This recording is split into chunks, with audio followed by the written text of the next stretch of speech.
नमस्कार दोस्तों, Veenu stenography zone में आपका स्वागत है, जहां पर आपको रोज़ाना स्टेनो डिक्टेशन दी जाती है। 100 शब्द प्रति मिनट एडिटोरियल डिक्टेशन बोला जाएगा। डिक्टेशन को फ्लक्चुएट किया जाएगा। दोस्तों, यह डिक्टेशन सभी परीक्षाओं के लिए बहुत बेनिफिशियल रहेगी। डिक्टेशन अगर आपको अच्छा लगता है तो इसे सब्सक्राइब करें, कमेंट करें, लाइक करें और शेयर करें। डिक्टेशन स्टार्ट होने जा रहा है। स्टार्ट। अच्छी खबर। केंद्र शासित प्रदेश कश्मीर में नवंबर 2021 में रिकॉर्ड 1.27 लाख सैलानी आए। इसकी तुलना करें तो नवंबर में 7 सालों का औसत 54,200 है। वहीं नवंबर 2020 में 6327, 2019 में 12,086 और 2018 में 33,720 पर्यटक घाटी पहुँचे। भारत की आबादी के लिहाज से 1.27 लाख कुछ ज़्यादा नहीं है, मतलब 4,000 पर्यटक रोजाना। पर हाँ, हमेशा संकट से घिरे रहने वाली सरजमी के लिए यह आशा की किरण हो सकती है। सैलानियों की यह संख्या कई गुना बढ़ सकती है। इसका मतलब होगा ज़्यादा नौकरियां, बेहतर अर्थव्यवस्था और स्थानीय लोगों के लिए समग्र रूप से समृद्धि। यही है जो अंततः कश्मीर समस्या का समाधान करेगा। लोगों के हाथों में पैसा, बेहतर जिंदगी की इच्छा और अच्छे कल की उम्मीद। जाहिर है कि सिर्फ पर्यटन से ही अर्थव्यवस्था ठीक नहीं हो सकती। दूसरे व्यवसाय बढ़ाने के उपाय करना भी ज़रूरी है। आर्टिकल 370 खत्म करना, यूटी का दर्जा मिलना और भूमि कानूनों में बदलाव घाटी के संकट को ठीक करने के लिए हालिया पहले चरण के उपाय थे। पर जल्दबाजी में किए इन सुधारों से हर चीज़ का समाधान नहीं निकलेगा। पर हाँ, पहले कदम के तौर पर ये ज़रूरी थे। दशकों से चली आ रही बैठकें और विशेषज्ञों की बातचीत सिर्फ एक ही निष्कर्ष पर पहुंची। ये मामला बहुत जटिल है।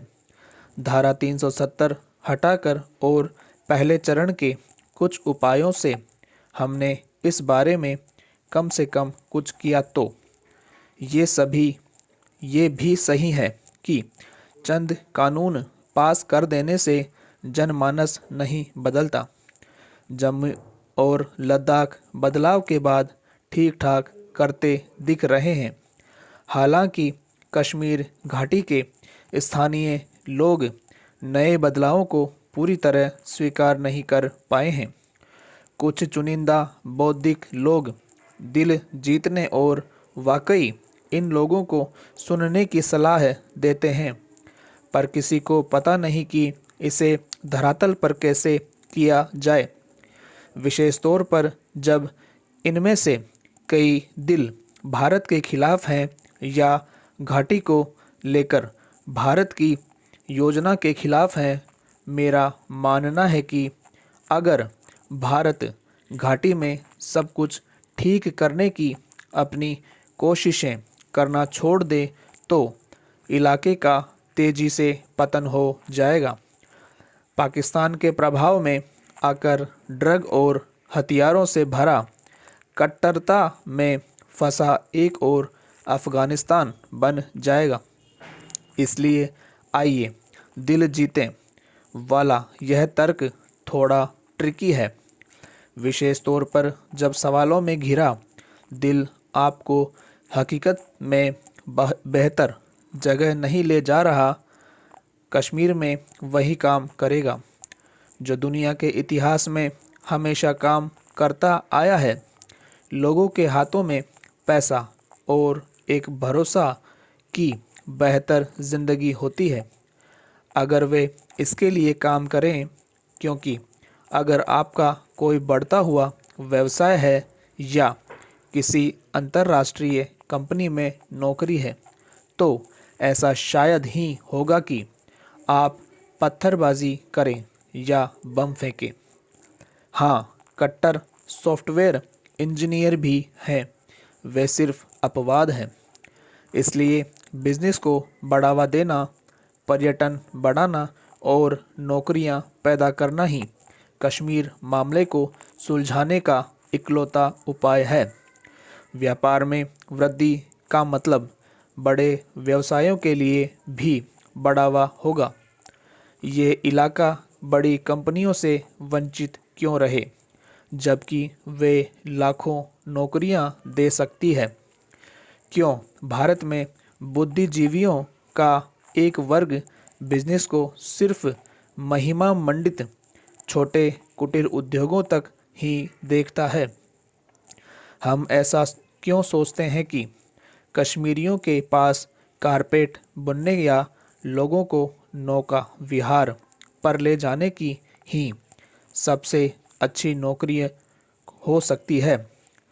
क्या कश्मीरी युवा साइट इंजीनियर, होटल के जीएम या प्रोग्रामर नहीं बनना चाहते? बड़े व्यवसाय पहुँचे बिना यह कैसे संभव होगा? हम बड़े बिजनेस को इतना नापसंद क्यों करते हैं? क्या हम सब रोज़ाना उन बड़े बिजनेस के उत्पाद इस्तेमाल नहीं कर रहे, जैसे माइक्रोसॉफ्ट, गूगल, व्हाट्सएप? हालांकि बड़े बिजनेस और बड़े निवेश किसी इलाके में तब तक नहीं पहुंचते जब तक कुछ शर्तें पूरी न हों। पहली तो यह कि इलाका सुरक्षित होना चाहिए। दूसरा, व्यवसाय में एक अच्छी ग्रोथ और रिटर्न की संभावनाएं दिखनी चाहिए। तीसरा, कम राजनीति हस्तक्षेप या अनिश्चितता के बिना व्यापार में आसानी हो। कश्मीर में यह सब होने के लिए सरकार को इस इलाके के लिए दूसरे चरण की नीतियां बनानी होगी। सुरक्षा के लिए चाक चौबंद व्यवस्था के साथ सुरक्षित इलाके और सोसाइटीज़ बनानी होगी जहां सुरक्षा सर्वोपरि हो। इन इलाकों में किसी भी आतंकी वारदात को कड़ाई से निपटना होगा, ना कि दिल जीतने वाली या भटके हुए नौजवानों वाला राग अलापते हुए।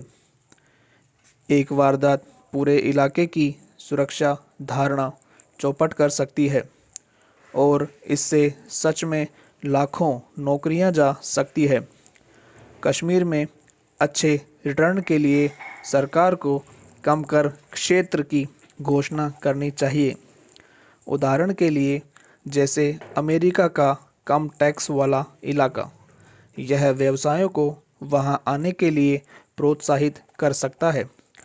कश्मीर के नए भूमि कानून भारत से किसी को भी वहां जमीन खरीदने की इजाज़त देते हैं। ये कश्मीर को बेच देना नहीं है, यह किसी जगह की मूलभूत ज़रूरत होती है जो बिजनेस को आकर्षित करती है। पर्यटन को बढ़ावा देने के लिए कश्मीर को अपग्रेड होने की ज़रूरत है। ये खूबसूरत जगह है, लेकिन लगता है कि 1980 के पर्यटन में ही फंसी हुई है। पुराने यादें अलग हैं, पर डल झील पर नाव की धीमी सवारी एक समय के बाद बोरिंग हो सकती है।